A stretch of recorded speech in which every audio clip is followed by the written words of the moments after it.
Assalamualaikum warahmatullahi wabarakatuh.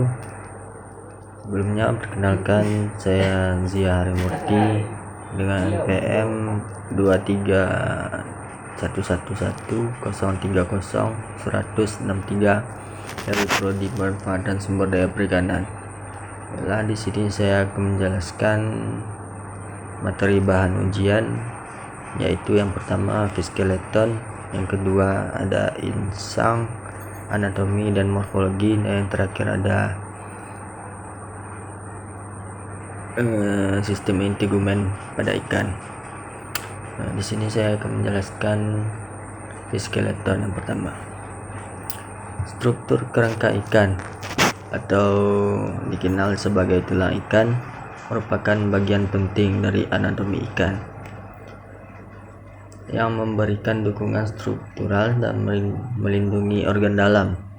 Tulang ikan terdiri dari dua jenis utama, yaitu tulang belakang atau vertebrata dan tulang bertulang atau dermal bone. Tulang belakang atau vertebrae. Tulang belakang ikan terdiri dari serangkaian vertebrata yang membentuk tulang belakang atau columna vertebralis. Vertebrae ini memberikan fleksibilitas dan dukungan struktural pada tubuh ikan. Mereka juga melindungi sumsum tulang belakang yang penting untuk pengiriman sinyal saraf. Ada tulang bertulang atau dermal bone. Tulang bertulang adalah jenis tulang yang terbentuk di dalam lapisan kulit ikan. Tulang-tulang ini dapat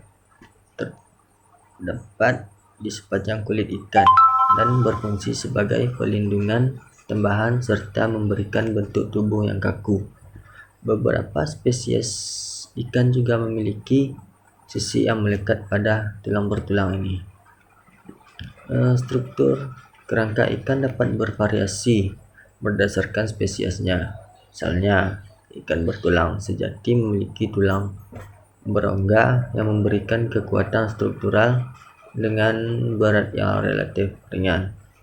Sementara ikan bertulang rawan memiliki kerangka yang lebih fleksibel dan terbuat dari kartilago.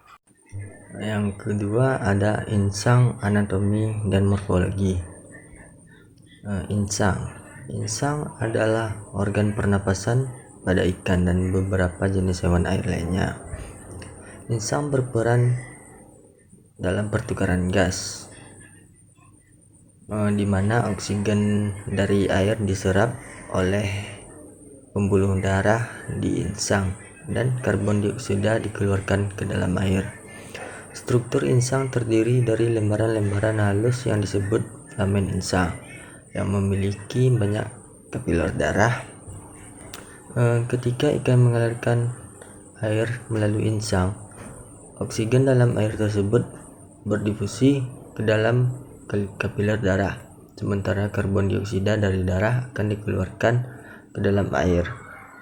Insang merupakan adaptasi yang penting bagi kehidupan ikan dan hewan air lainnya karena memungkinkan mereka untuk mendapatkan oksigen yang diperlukan.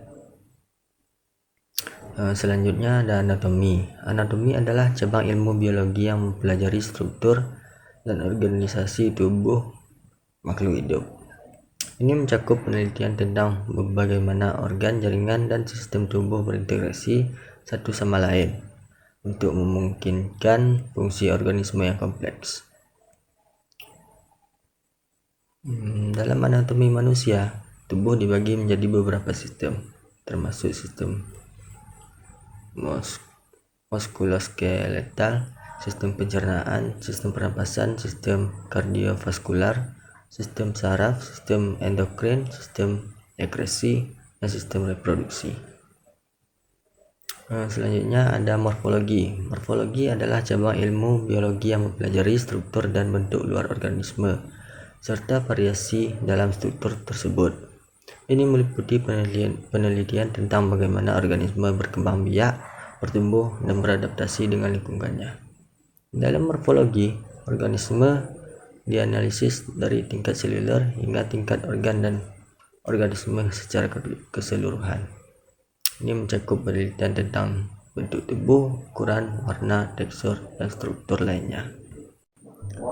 Dan yang terakhir ada sistem integumen pada ikan. Sistem integumen pada ikan memiliki peran yang mirip dengan sistem integumen pada hewan vertebrata yang lainnya. Meskipun terdapat beberapa khusus yang disesuaikan dengan lingkungan air tempat ikan hidup. Ada beberapa penjelasan lengkap tentang sistem integumen pada ikan. Yang pertama ada kulit. Kulit ikan terdiri dari beberapa jenis. Ikan terdiri dari beberapa lapisan, termasuk epidermis dan dermis. Yang kedua ada sisik. Sebagian besar ikan dilengkapi dengan sisik, struktur luar yang melindungi kulit dan menyediakan perlindungan mekanis. Yang ketiga ada lendir. Beberapa jenis ikan memiliki kelenjar lendir yang menghasilkan lendir sebagai perlindungan tambahan. Yang keempat ada pigmen. Sel-sel pigmen dalam kulit ikan memberikan warna dan pola yang beragam pada tubuh mereka. Ini tidak hanya berperan dalam kriptik atau menyamarkan diri atau memikat pasangan, tetapi juga dapat berfungsi sebagai perlindungan dari sinar UV dan predasi. Dan yang kelima ada kelenjar. Kelenjar pada kulit ikan dapat menghasilkan berbagai substansi termasuk hormon, feromon, dan zat antimikroba. Dan yang terakhir ada rambut dan bulu.